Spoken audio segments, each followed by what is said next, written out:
Hej och välkomna till ännu en ny video och idag blir det en traditionsenlig mukbang. Jag tänker typ att jag skulle kunna kalla det här för sushi med sushi. Jag har ju hetat sushi hela mitt liv och det har varit mitt smeknamn typ hela mitt liv. Så att det har alltid varit roligt när man har liksom vänner som har sagt att men jag ska äta sushi med pizza. Nej, pizza med sushi. Ni fattar grejen. Hej välkomna till ännu en video i alla fall. Jag äter sushi från mitt favoritställe. Saisho Sushi ligger på Kungsholmen. Svingod sushi. Det är inte det vi ska snacka om.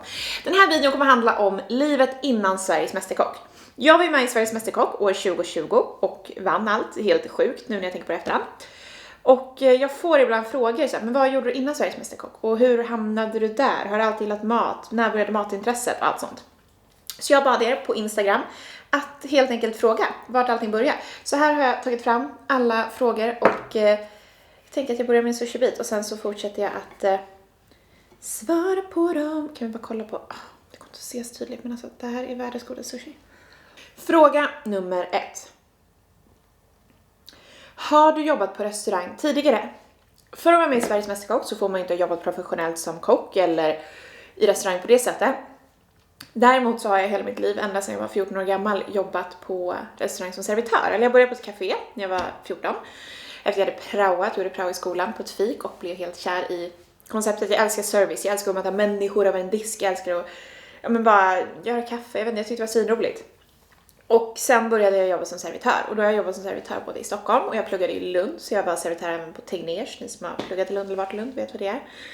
Så allt ifrån baler till bröllop och allt möjligt har jag jobbat i service. Och då får man ju äta mycket mat och man står ju och snackar med köket. Man äter också kvällens meny varje dag och man får ju ändå en inblick i restaurangbranschen på ett väldigt tydligt sätt. Och det är ju en puls som finns där som inte finns någon annanstans. Och även om man kanske inte då står och lagar maten så tror jag att man ändå får rätt mycket, man tjänar mycket på det helt enkelt. Så ja, jag har faktiskt jobbat på restaurang tidigare men inte som kock.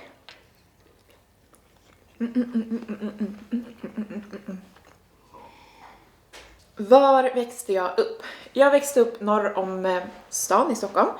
I Danderyd heter det. Mycket fördomar om den förorten med all rätt många sätt. Men där har jag vuxit upp i alla fall. Ja, jag har fått lite frågor också om inspelningen. Och det tänker jag att jag kan lika gärna svara på för att det är också roligt att ni får svara på.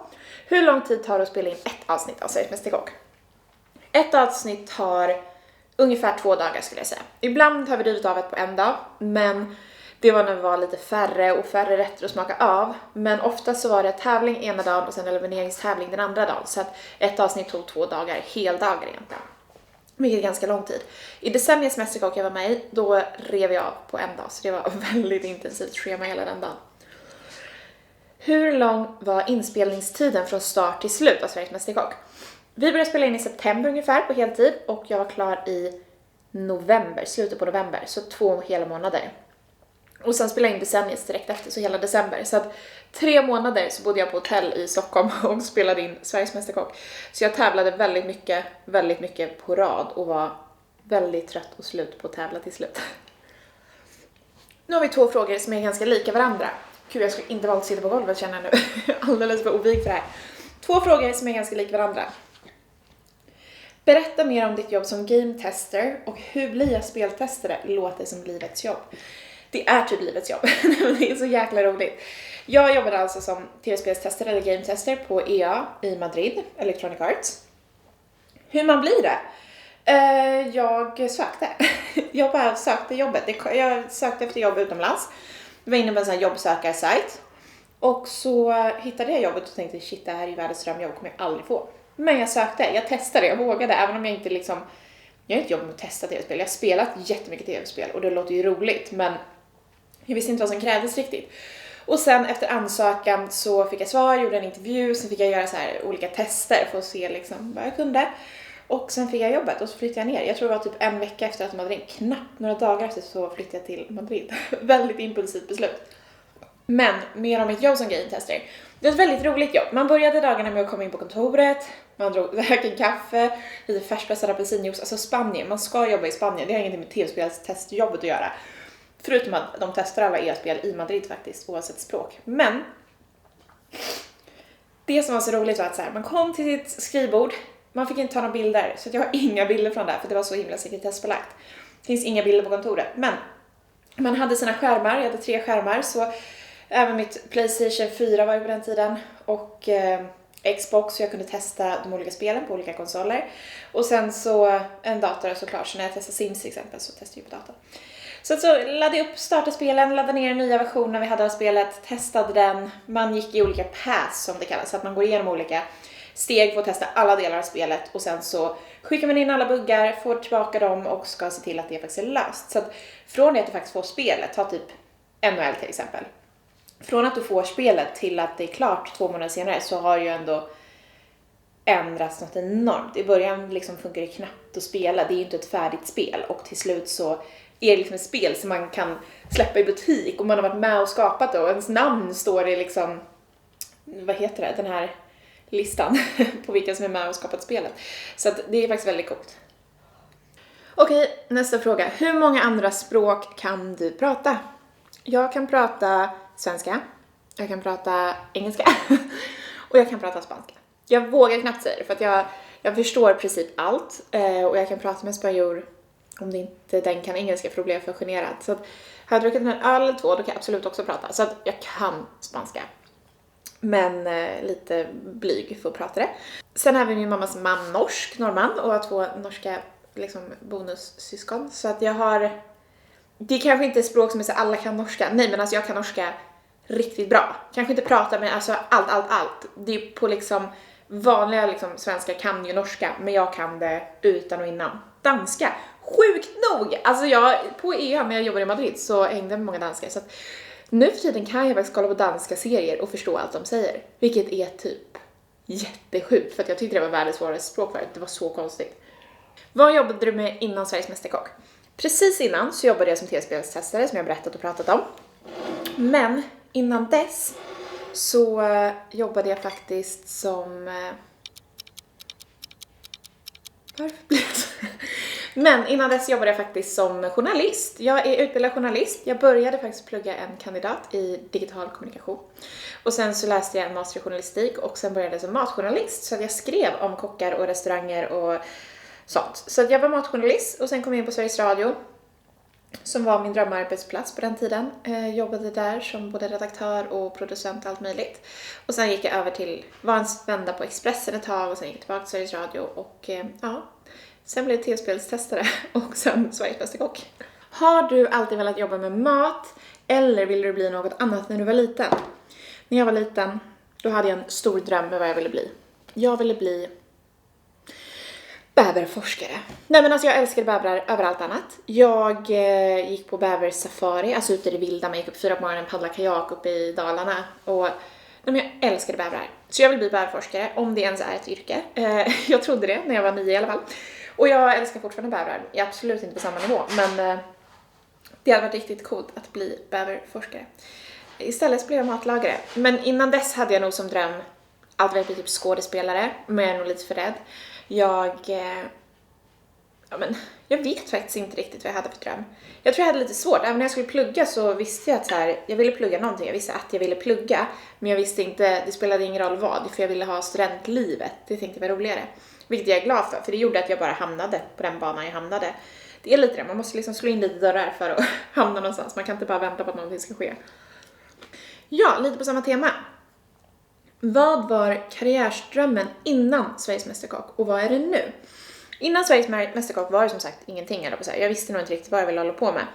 Någonstans ville jag jobba med mat. Och det har alltid varit en dröm. Men den har varit så långt bort. Alltså den har varit så omöjlig att nå att den har inte ens varit tänkbar. Så det är faktiskt ganska coolt. Och nu är nog drömmen... Någonstans vill jag nog ha en liten vinbar någonstans och servera tapas och göra så här riktigt spann. Så beställer du ett glas vin, en Tinto de Verano, en öl, så får du något litet snacks, beställer du en till, får lite bättre snacks. Alltså, så det är den här, du behöver inte välja meny, jag vill ha det, jag tål inte det, utan bara så här, du får det du får och du får en jäkla god och trevlig stund och tid och det ska vara bra mat och bra vin. Hur många följare hade du innan Sveriges Mästerkock? Så kul fråga. Nej, men innan Sveriges Mästerkock hade jag kanske 3-4 tusen följare på Instagram. Men det var för att jag hade först typ 500 som kanske är vanligt. Men sen så var jag med i en YouTube-film på YouTube där jag testar mat i Peru. en jättecool youtuber, jag kan länka det klippet här. Jag skäms lite över för att det var en happy backpacker i Peru som bara var där. Men det var en knäpp video som jag var med och då fick jag lite fler följare. Men ja, så det hade jag. Så 30 000 fler ungefär skulle jag säga. Har jag fått av Sveriges Mästerkock. Vad pluggade jag för någonting? Jag pluggade, där jag sagt förut, men jag pluggade natur på gymnasiet. Och sen läste jag ville bli så här, jag vill bli ingenjör, eller då kan jag bli läkare, då får jag göra vad jag vill. Men alltså tro mig, om du ska gå på gymnasiet, säger dig nu, gör det du tycker är kul. Gör det du är bra på. Gör inte någonting för att det kanske är bättre sen. Det kan du alltid lösa. Och det var inte värt för mig att läsa natur, för att jag... Alltså herregud, jag har suttit och läst matte E heter det på den tiden, men det heter nu, och fysik B och kemi. Alltså, jag tycker inte ens det är kul. Jag satt och grät varje kväll i 2:an på gymnasiet för att alla mina klasskompisar liksom klarade det och jag klarade det inte. Till slut klarade jag, så att jag tog mig igenom det och jag har ju lärt mig jättemycket. Men det jag tror att livsläxan var nog att man ska hålla på med det man är bra på och man ska hålla på med det man tycker är roligt, för det är man bra på. Sen är det bra med utmaningar, men man ska inte liksom pusha sig själv för mycket till saker som man inte ens tycker är roligt. Det ska ändå finnas någonting som är givande i det. Efter det så pluggade jag i Lund i 3 år, en kandidat i digitala kulturer, heter det roligt nog. Och sen en master i journalistik här på JMK i Stockholm. Så jag har pluggat i många år i mitt liv och nu jobbar jag med någonting annat.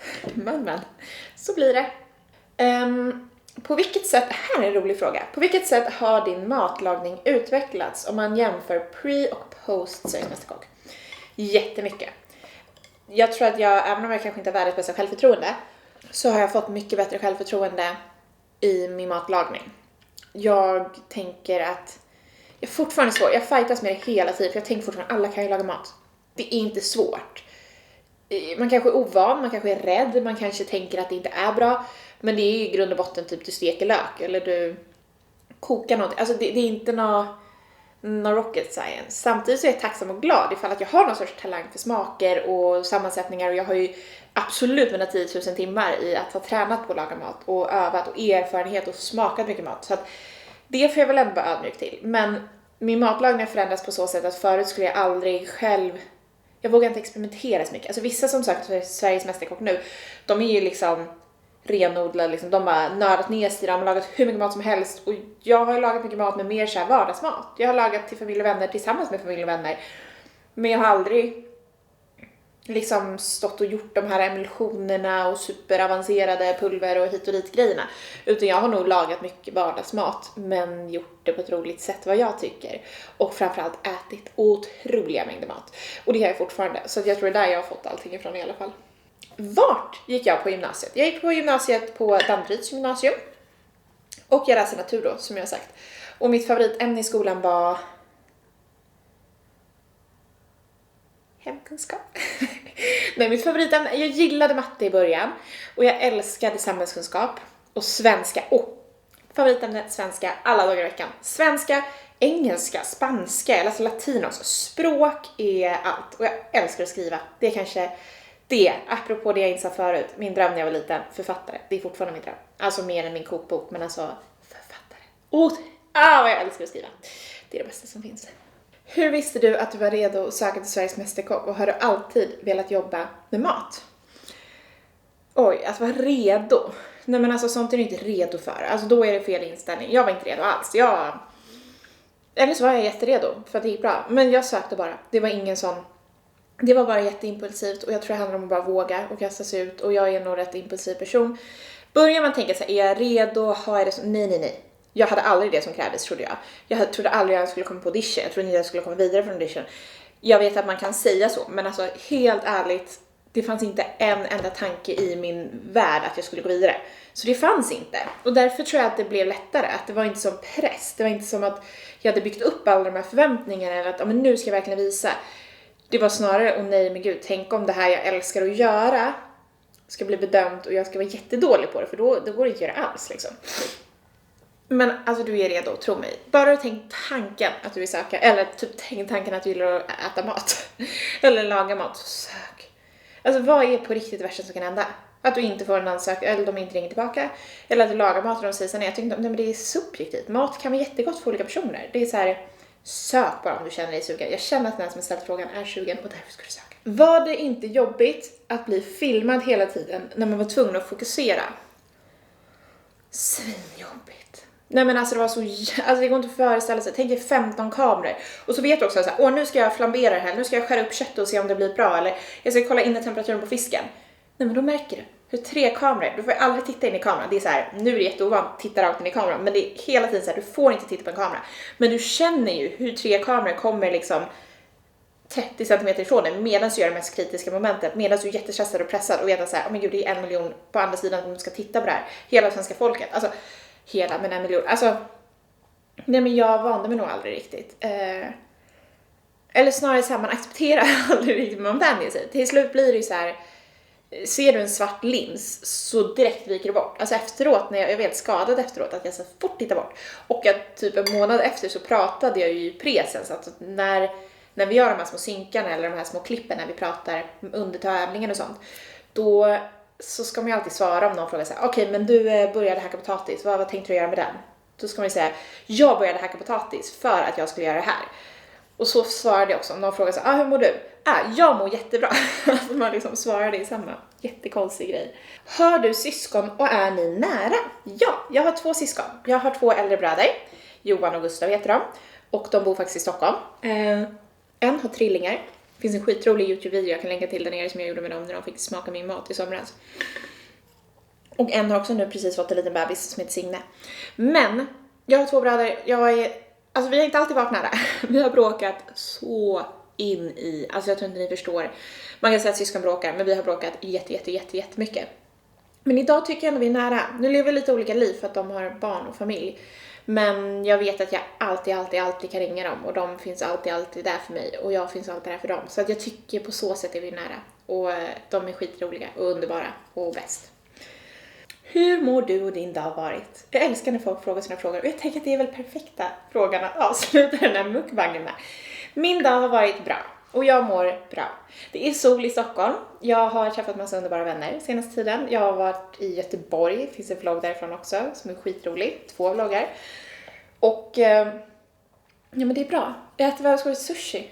Det är liksom, vad mer behöver man här i livet. Så det är bra med mig.